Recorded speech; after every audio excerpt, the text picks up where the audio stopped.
I'm Steve Gilman, and this is Brand Story, where we help you build stronger, more sustainable brands by sharing insightful conversations with brand leaders, marketers, and professional storytellers. My guest today is Darren Rayner. I'm always urging brands to create more content that resonates on an emotional level, more so than quick transactional content.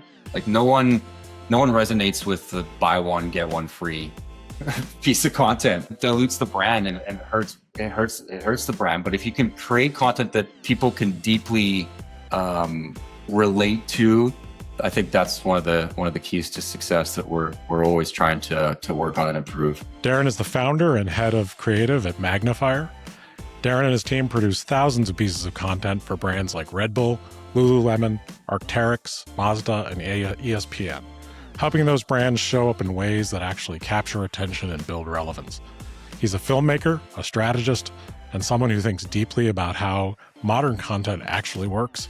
Darren, it's great to have you on the podcast, man. I'm excited. Yeah, thank you, Steve. I'm happy to be here. Yeah, I'm so glad you had time to come on and that we connected. I spent a bunch of time looking at Magnifier's work and your content online, and I'm a fan. I've become a fan. So I think you guys do great stuff. And you've produced an enormous amount of content over the years, so thousands and thousands of pieces. And your early work came out of sports storytelling, the sort of the Red Bull environment. So how do you think that environment shaped how you think about content today? Yeah, my background came from the action sports world. So ski, snowboard, mountain bike, skateboard. And in those environments, it's incredibly challenging conditions, like snow, sleet, cold, hot. These aren't studio environments that a lot of filmmakers might be used to. And I think that taught me to be able to make backup plans, contingency plan. It was every day is a contingency, essentially. It rarely goes to plan. And also resilience, being able to come away from a day losing, being okay with taking a loss, essentially. Yeah. It's just, there's so much in a documentary style capture that leans into in the moment opportunities. And so sometimes things go incredible and sometimes they don't. Yeah, man, that must be a real strength in today's world of content. Because, when you shoot in environments like that, I started in documentaries, long form documentaries, but when you shoot in environments like that, out in the weather and the snow and the heat, you're basically doing improv as a shoot. Because it isn't that things might go wrong, it's that they're definitely going to go wrong. And you just got to take what's given to you. Absolutely. I mean, filming in the mountains in the snow is probably the hardest conditions, I'd say. Yeah. And it was interesting. It was halfway through my 10-year career as a backcountry snowboard filmmaker. I realized that I wrote out my job description, and it was it's pretty funny. It's part-time snowmobile mechanic, right. Avalanche safety crew, weather predictor. Yeah. The amount of things that take precedence over actually pressing record is quite interesting in the mountains. Yeah, I think that's really cool because I've had a few creative directors on, and one of the things that I always end up talking to them about is that, being a creative director or being in the field like that and having to solve those real world problems is that we are just problem solvers. And, but in those environments, the problems are many and legion, and they come all the time. So it's great training. I mean, it probably makes you very calm when you do get to have a studio shoot. Yeah, for sure. Absolutely. So with all your experience, all the experience from action sports and what that gives you, and, working in social media and working in short form content and long form content for so long, when did you start to realize that social media wasn't just a place to distribute content, but maybe more of that, and it could actually help shape brands and help them grow? Yeah, I mean, that's a great question, Steve. I think social media is, in my opinion, the best way to reach your audiences digitally. Yeah. Most people have cell phones now. A significant number of people are on social media. And so for brands to leverage those existing audiences and capture those eyeballs and that attention, social media is the way. Plus the amount of data and information that's available to be able to create content that actually resonates with your audience or your customer. You can't do that in other traditional forms of media. So that's why I think social media is such a powerful tool for many brands out there. Yeah, and you all use it really well, both for your clients and for yourselves. You know, if anyone listening, find Magnifier on social media. Also find them, if you don't think of YouTube as social media, it is, but find their YouTube channel because there's just an absolute ton of great content on your all's channel. Yeah, thanks for that shout out. Yeah, sure, man. Anybody that wants to learn more about how to make great content should follow these guys because you all are some of the best. Um, it surprises me in this day and age, but a lot of organizations still treat content and what they're doing in social media as kind of like a marketing add-on. And I know, when you're working with like, ESPN and Lululemon, they know what they're doing. They are fully bought in on these platforms. But with, new business and how that works for you all, do you run into clients that still think some of the stuff is like a nice to have?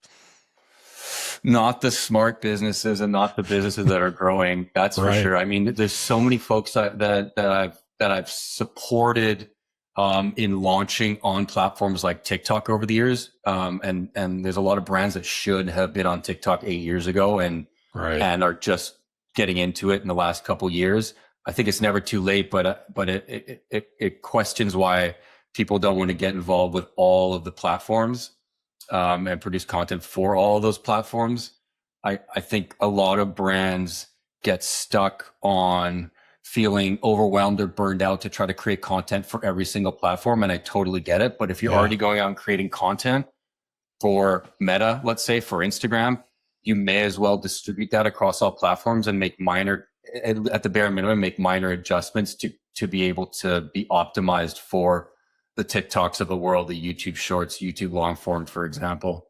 Yeah. And I think I've seen you speak to some of this in some of your content. And you've got this really cool thing that I just watched recently. You kind of apply a 3-step content process that is sort of your way of working in content to, I think it helps answer a client's concerns around overwhelm. And also it helps actually be efficient. Can you sort of unpack it a little bit? Because I think, we do a lot of work in healthcare, and healthcare is notoriously challenged in social. So it's like that, this type of thinking is, from the kind of clients you end up working with, I think they're fully bought in and they understand this. But I think there's a large swath of clients out there that don't get how to work effectively across all these channels. Absolutely. Yeah. So we've developed over the last 6 years this simple 3-step process. And it starts with asking yourselves, like I run this for brands myself, but brands can do this internally. You want to ask yourselves, what are your goals? Is there 1 goal? Is there 3 goals? Is there 2 goals? Whatever. What are your goals? Who's your audience? What's your KPIs? Like, how do you know you've won on social? Any messaging that we need to communicate? And are there any some brands have a specific look and feel they want to follow. Not all brands, but it's those 5 or so questions. It takes me about an hour and a half to run this discovery session with folks, but you can do it. You can do it quickly if you already know the answer. Once you have all of those things defined, you then want to take that information and you're now not starting with a blank piece of paper. A blank piece of paper for anyone creative is very challenging. We all need guardrails. I need guardrails. I've been doing this 22 years. I definitely need guardrails for concepting and ideation. Yeah. And so these goals and KPIs, these are the guardrails now. And so you create pillars, content pillars that land within those guardrails. So often it's product education, ambassador-led content, branded entertainment. You can define those that ladder up to your goals, KPIs, and audiences. Now that you have this information, you can create ideas that fit within those content pillars. And because the content pillars are clear to define, you can start creating content and you can see which of the 3 content pillars are performing well. And I'll get to that in a second. But once you got the content pillar, now we have this process called the content pyramid approach.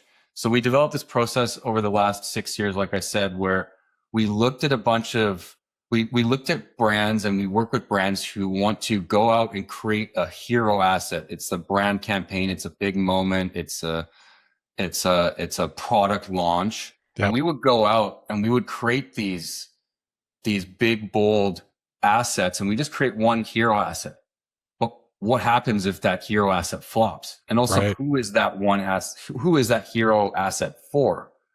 Because you've done this whole thing, you put all your eggs in one basket. So what we did is we created this approach called the content pyramid approach. And essentially, while we're on set, we've also come locked and loaded with about 8 ideas that are built for social. Right. So those 8 ideas can be product tutorial, bite-size cut downs, product highlights. They can be interviews with your talent. They can even be like behind the scenes look at your production team. Right. Even if it's 2 people or 20 people, works for all sizes. But these social media shoulder assets, over time, when I look at the data, it's significantly outperforming the hero asset that brands and clients usually want. Right. It performed so much that the average is 20x the performance of the hero asset. Wow. With only a marginal increase in effort. And now you have a content ecosystem that you can post for months, not days. Yeah. I mean, that's really powerful. And I listened to you talk about that on one of your content videos, just about the value of shoulder assets. And, we've been doing that for years in a different way. We call it a different thing, but I love the way that you frame it because, the hero asset is sometimes the center of the creative. It has a reason to exist.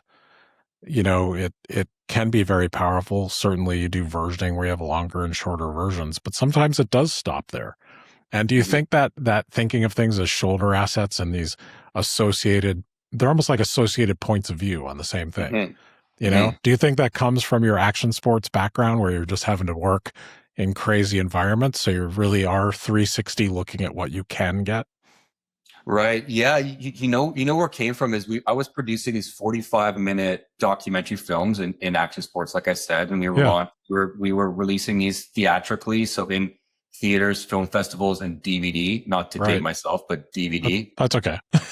I'm For those that remember what that is. I was there. Yeah. You could tell by that gray hair. Yeah, I was right there with you. And we put so much effort into these 45-minute films. And then we'd be into post-production. And while I would be editing this longer film over the course of 3 or 4 months, I would find these like bite-sized moments that I would just like cut up and like drop on Facebook. Yeah. This is like before Instagram and YouTube, I think. It was just Facebook. And I started noticing that these bite-sized moments were outperforming, in many cases, the 45-minute film, which was like quite frustrating at the time. But it made me think that the behavior of consuming content was starting to change, and that really impactful short moments could be a new format in the future. And that's kind of what ended up happening. And that's the direction we went with the business. And now I think long form is always here to stay, and documentary is always here to stay. But now there's a new format where we can reach people consistently and repeatedly over time. And I think that's where the evolution of the content pyramid approach was created. Man, I think that's great. And it's such a powerful way to look at it. Because from testing I've seen, and also just from real world results, I've seen some of the same things.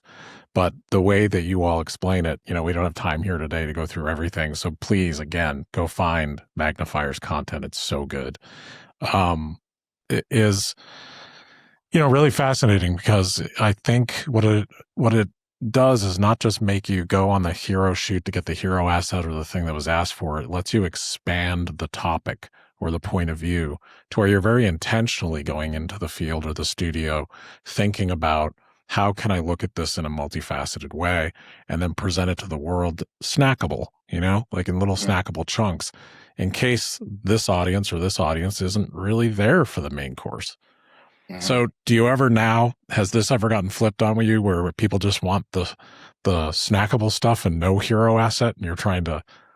I feel like the hero asset always plays a role in having a through line, but has Mhm. that ever become challenging?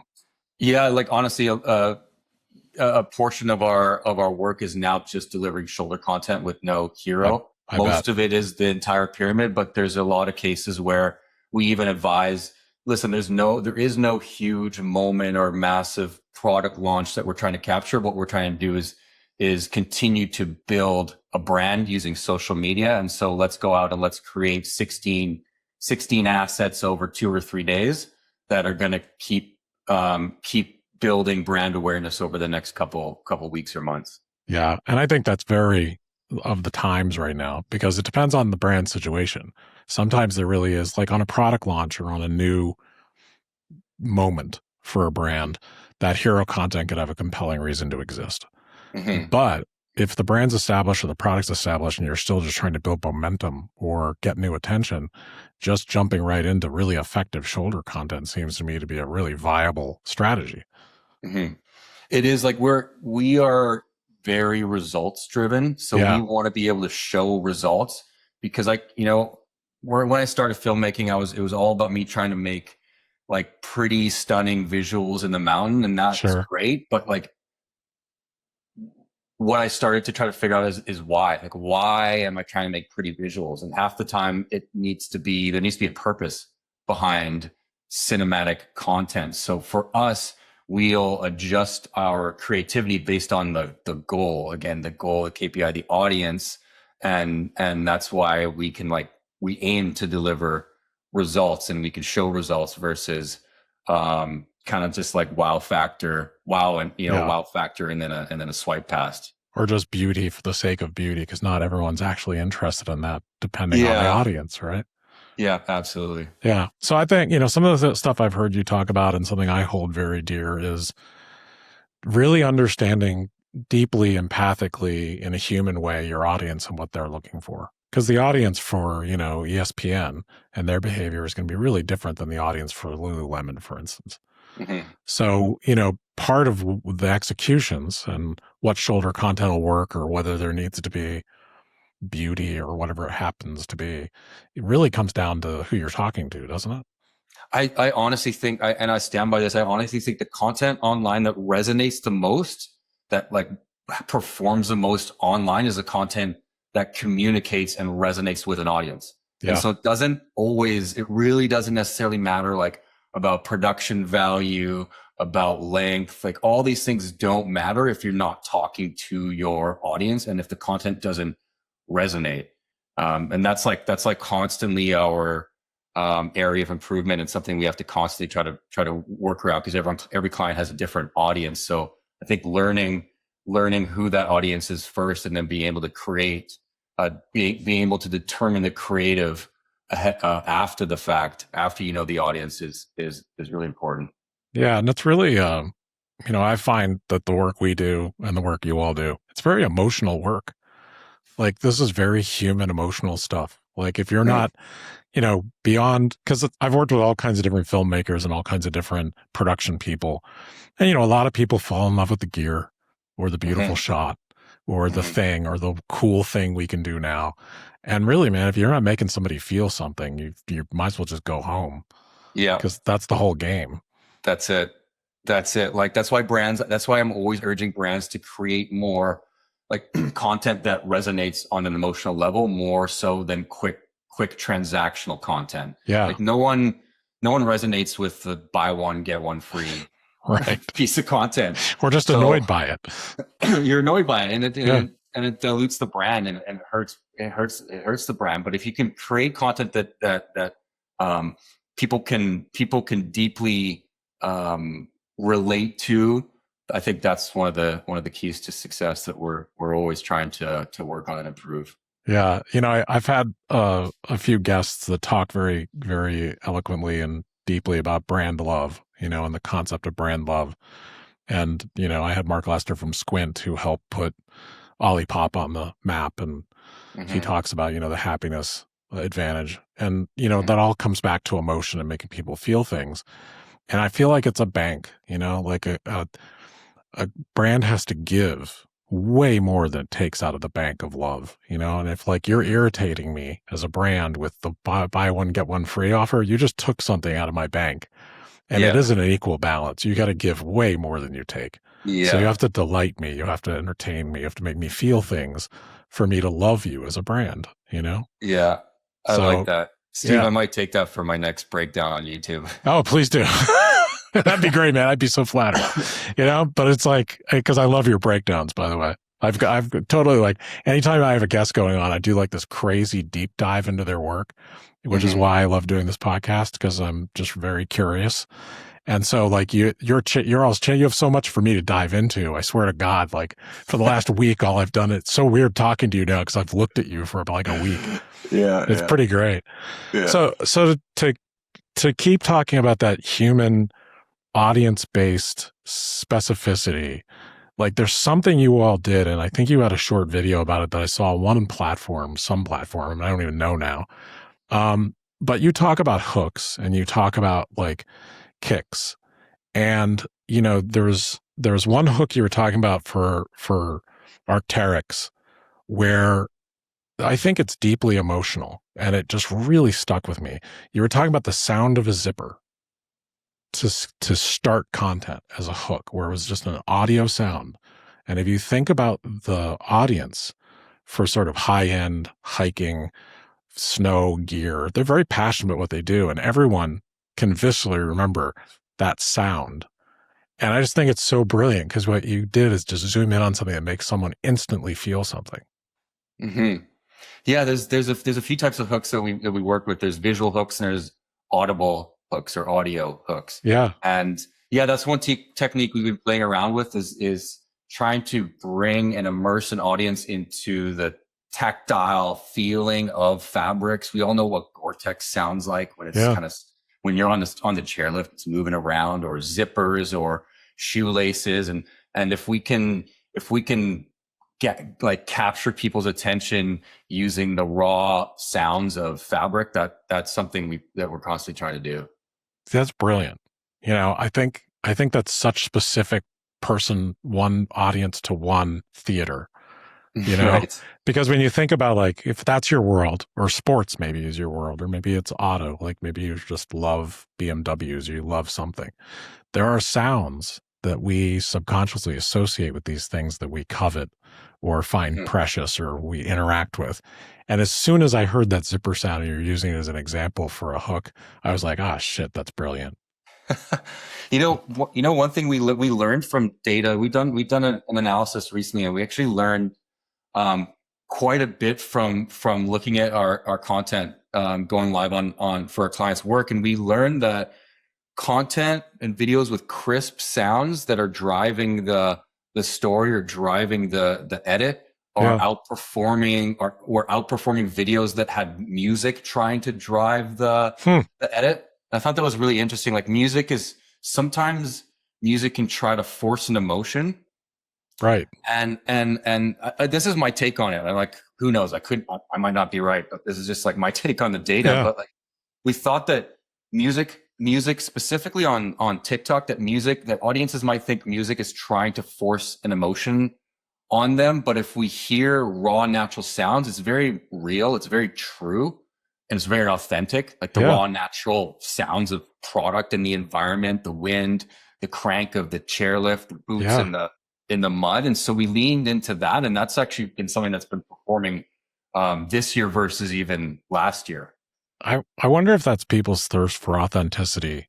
And like, It, it's a very instinctual thing because having spent several hours going through your content and really enjoying myself, you all are nailing that. And there's something so specific and visceral about it. It's, you know, music, if you love the music, if you have a connection with it personally, it hits you right in the feels button. But Mhm. like, if you've been in an environment, like if you're a skier, like if anyone's listening right now and they're a skier, I bet they can picture in their mind's eye the sound of their skis in the snow. Mhm. And it's like, these are visceral, emotional things to us. Yeah. That's, Yeah. I mean, I like the way you're thinking of that. Yeah. I, I hate to overuse the word authenticity, but it's hard to get away from it right Yeah, it now is. We because need a better word, but it'll do. it's like I can't think of a better word, but it's Yeah, like it's trust and authenticity right. is more important now than ever before because I think and I believe some of the reasons why this type of content's outperforming, like content that leads into craft and human led content is outperforming right now. And I believe it's because of AI and AI slop. I agree. So I think that audiences, and this is like against what my predictions were a year ago, but I think audiences are going to double down into content that's produced by a human, that's clearly led by a human, that has a human voice, or talks about the designer that designed that product, or showcases the creation of a product or the solving of a problem. And I think that that's going to significantly outperform other types of content because it's something that is uniquely human. Yeah. I mean, when the world gets aggressively synthetic, what are we going to thirst for? And what do we Mm-hmm. all thirst for as human beings anyway? So I was a theater director. So all Mm-hmm. my training is getting human beings to feel and connect to something. And I Right. used to use sound in theater a little bit like Mm-hmm. this. Mm-hmm. But, we thirst for connection, period. We thirst in theater. There's a theater directing, which is what my background was. There's a question that you ask yourself as a director over and over again. Where's the love? Mm-hmm. Like that will get you through any scene, any shooting situation, because like the love is in something. It can Mm-hmm. be between two people. It can be a sound. The love Mm-hmm. is in a sound. Like, and that's why I responded to your content, like what you all are doing in content right now, so strongly because it was so viscerally right to me. Like I Right. recognized it immediately how powerful the way you were leading and using hooks and also kicks throughout Mm-hmm. the piece, like little moments. You would Mm-hmm. also use sound to re-get my attention. Mm-hmm. And man, I just think you guys are onto something. You're also doing some brilliant stuff. Yeah, thank you. I really like the use of the word love there, Steve. I may steal that as well. I think like Please do, man. I think if you can again lean to the human led approach, if you've got someone, if you got a person on camera who designed the product or came up with the service, and Yeah. you can feel their passion or their love for what they do, I think that that comes out, and I think people we want connection, and I think if we see that, we're more inclined to be drawn into it and to be interested in that type of communication. I'd say. Yeah. And I think I agree with you. And I think experimenting with that and following that to see where it can lead, I do think that's what people are going to be more hungry for. And Mm-hmm. it doesn't always work. It's hard sometimes to get the right people, but there's even the ancillary action around something happening. You know what? You know how like production used to be about never showing any weakness or mistake, Mm-hmm. but Mm-hmm. the outtakes, the mistakes, the flubs, if somebody slips but doesn't get hurt and they start giggling, I kind of feel like that everyone now on social or anywhere else is looking or tuned to find the actually human moment, True. you know? Yeah, yeah, I mean you're right. I think the imperfections of humans and the imperfections of humans should show up through content. I've been seeing these like funny techniques online, and I don't think it's something we would ever do. But this one fellow was talking about um, adding to your content, adding a dirty sensor, like a piece of hair over Yeah. a dirty sensor, so it looks imperfect. And I think that Wow. that's taking it too far. But I understand why audiences are now looking for the realism in their everyday life and trying to get away from overly perfect AI. Yeah. I agree with it. I think AI, and we'll talk a little bit about that. The AI is cool. It has some really cool uses. But Mm-hmm. one of the things that I've noticed is that, the hype around AI and the sudden onslaught of the AI slop that's out there has Mm-hmm. is turning people off really fast Mm-hmm. because it's got this sort of like very polished, unreal, like it has no soul. It has to, I mean, it's weird for content creators to talk about soul and love, but really something either has it or it doesn't. And you know it when you Mm-hmm. see it. Hmm. So slick, something that's slick, flashy, and entertaining is for a little while, but it always fades. You don't care. You don't remember it. You only remember Hmm. the things that touch you in some Yeah. way. And Yeah. I haven't seen a piece of AI content that stuck with me because it touched me yet. Right. Yeah. Yeah. It's such it's changing so fast that it's hard to, it's like constantly trying to make predictions as to the future. But I do think that, I do think that we are going to, as I said, be more drawn into the human led approach and Yeah. craft, leaning into craft. But I also think AI is best used as a way to elevate content, not replace and completely create generative AI content. There's always going to be that 1% that works of like Yeah. totally generated content. It's these like wild ideas that couldn't be brought to life in other ways. But Hmm. I do think what, what we'll end up landing at is, um, using it to like elevate existing creative, not replace it. I think I agree with you. I think I was having a conversation like this earlier today with my VP, is that it's great at augmenting, but I almost feel like the pieces that are entirely AI, the reason they've caught or worked now is novelty. Because anytime something's the latest and unreality, being able to create something that's like so outrageous that it couldn't physically possible to do it, that's Hmm. novel right now. And Hmm. human beings, we love novel, cool things. It makes us curious. But Hmm. yet still, it doesn't make you feel anything. And I really think if you want someone to love a brand, or you want someone to buy the new whatever, Lululemon, whatever, or any other product, you better connect with them emotionally because everyone buys with emotion and no one buys with logic. So Hmm. it's going to have to be emotion. And I think humans, I mean, I'll die on this hill. Humans entirely are just interested in other humans. Yeah, I agree. We're endlessly fascinated with ourselves and other humans. Yeah, and I would have, my predictions again, 2024. My predictions were that we were going to need to create completely generated AI content to keep up, and that Yeah. brands would actually shift towards that. Like that was, maybe it was just because all the fear mongering going on Yep. around me, but that's what I thought. And it's like seeing the comments from Coca-Cola and McDonald's and like back in the day too, year and a half ago, Toys R Us and Yep. some other brands, like just quickly reading the comments and also seeing that these brands are taking their generative AI videos out and like canceling them, Yep. seeing that happen and seeing the reaction from the world has changed my opinion and my not necessarily opinion, sorry, my predictions. Yeah. Now I'm with you. Like it's part of it too is I'm just so interested in how hard the AI platforms sell what our future has to be. And anytime someone's pushing a point of view quite that hard, I'm like, Hmm. I'm pretty suspicious of that. Yeah, Like it is yeah. going to be this way. Okay, well, you've got something to sell. You know? Yeah, I try not to listen to the loudest 5% in Yeah, any direction, in any yeah. direction by That's any very topic. smart. Yeah, I would have to say, like honestly, like I think I'm a big magnifier booster now, but like quite frankly, what you guys are doing in social to me, and I'm not a social media expert. I'm not even a short form content expert. I live in the brand world. I have people here at Gravity that do incredible content. But I love what you guys are doing because I think you're really onto something. Like the way that you're making content is really rational. It makes a ton of sense.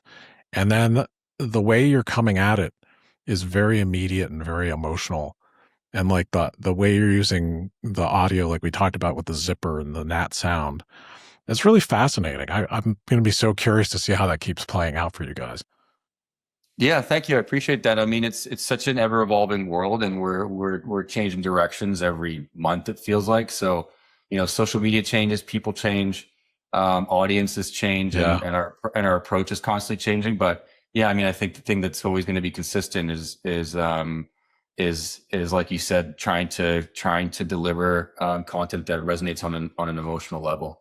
Yeah, and I think you're doing an incredible job at it. There's one thing you did that's a little bit of content, and it's not one of the big names, and now I've forgotten the name, so you'll have to fill it in Mm, for me. mm, But you guys took, I think it's an outdoor magazine or it's a regional type magazine, mm. and you wanted to have that magazine be out in the world. So you actually mounted it to the front of a camera gig, and it was like a rig, and it was like spinning, and then like you were going through the world in it. What was that idea? What was? Can you tell me a little bit about that? Yeah. Thanks for asking. That Mountain Gazette is the magazine. Shout out to Mike Rogia, friend of mine from a long time. And we essentially we wanted to bring the new issue of Mountain Gazette to life through by essentially like flying through these environments, and the type of environments that the readers of Mountain Gazette would resonate with. So it's an outdoor magazine, so the magazine was kind of spinning and flying Yeah. around the ocean and past a kayaker and a mountain biker and a skier, and then landing in the hands of a reader. And so that was our approach to support the launch of that issue. What I thought was so cool about it is you guys did some behind the scenes content on it. Was Yeah, that and you it's like, came up? Yeah, oh, this one. sorry. Yeah, you came up with this wonderfully low tech idea. You Yeah, know? it was pretty funny to try to build that thing. And Yeah. John on the team here, he's or we call him head tinkerer. He could build those types of rigs. But yeah, that was funny. You know what's funny is like they just think that behind the scenes content outperformed in Oh on many channels. It outperformed the hero asset, which is just another reason why people should always try to capture things that happen in the moment while on set. man, what a great way to reinforce the point that we were talking about earlier. Because what's funny is I saw the main asset and then I saw the behind the scene asset, and the one that stuck with me. I really liked the main asset and I got it and I thought it was cool. But then when I saw the behind the scenes, I just got really pleased. And Hmm. it made me like the people making it. I think it made it feel more human and more authentic. Because I Yeah, pictured these like creative, fun guys MacGyvering this thing and trying to get it to work out in the snow. And it had some joy, you know? I could tell that it was a fun day, you know, or fun many days. And yeah. I just think that's like, it really, really illustrates the importance of having more than one point of view on the story you're trying to tell. Yeah, absolutely. Yep. Content pyramid approach. It works Yeah, every time. that's so cool. I love that. All right, let me ask you a few like quick questions. I'm not going to keep you Sure. like all day. Hmm. What do you think the biggest mistake brands are making in social media right now? One of them is brands leaning too much into inauthentic UGC influencers. Yeah, So we're now so smart as audiences, we can smell the brief from a UGC influencer. yeah, That's one thing. And I think not creating content across all platforms. So I work with, I won't name certain brands, but I work with massive global brands that aren't on one of the top Hmm. four platforms, that aren't on either YouTube Shorts or aren't on TikTok. Everyone Right. seems to be on Instagram, but the opportunity is in YouTube Shorts and TikTok. And a ton of brands are missing out on reaching new audiences on these other platforms. Yeah, and you know, you spoke to this a bit earlier. It isn't. I think what intimidates brands about it is thinking that they have to have a completely different creative strategy, or it's just they haven't spent the time learning that they could use the same content, they just can't reuse the exact same content. So, Yeah, absolutely. I always encourage the bigger brands to, brands with budgets. I'd say I encourage them to try to create net new content that was still produced in the same shoot, the same hero asset yeah, shoot, but create net new content in terms of post production, just editing that net new content for YouTube Shorts, Instagram, TikTok. Um, but if the budgets are leaner, then just make some subtle changes in the hook or some subtle changes to music. And if you're a small business, and this is what we do for our own content, is create content for your main platform, and then post everywhere. Same piece of content everywhere. So yeah. there's kind of three different ways to go about it, and it just all depends on resources. Yeah. And I think you have to be rational about resources. I think that's what Hmm. stops people is thinking, well, if a big brand does it this way, that's the right way. And I can't do it a way that is right size to me, Hmm. And I think again, another plug for people just going and finding your content is that you explain this really well in your content. And it's very motivating. So I think it's really cool that what you're doing in your content for Magnifier is encouraging people to learn some of the lessons you've learned. And I think that really works for you. I think that's pretty cool. So thank you, because I was watching your content and I was learning stuff. I appreciate that.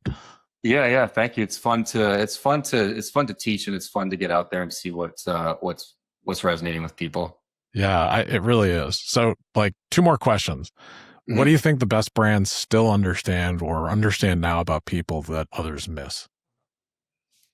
The best brands understand about people that other miss. I think it's just that the best brands do understand people better than than other brands. I think knowing it always goes back to knowing your audience and knowing your customer today versus knowing your customer in the future as well. As the world changes, so does the customer, and being able to make educated predictions as to what your audience or customer or consumer is going to want, need, desire tomorrow is just as crucial as what they want, need, and desire today. Man, that's really well said. Thank you. That's such a great answer. So we've talked a ton about Magnifier and everything. So last 2 quick questions and we're done. What would you call this chapter of your life right now? Full send mode. Full send mode. You're just I've in it, got huh? I've got 2 kids. I have a 4-year-old and a 2-year-old. And I'm incredibly motivated to grow a business. Yeah. And I love spending time in the outdoors, mountain biking, snowboarding.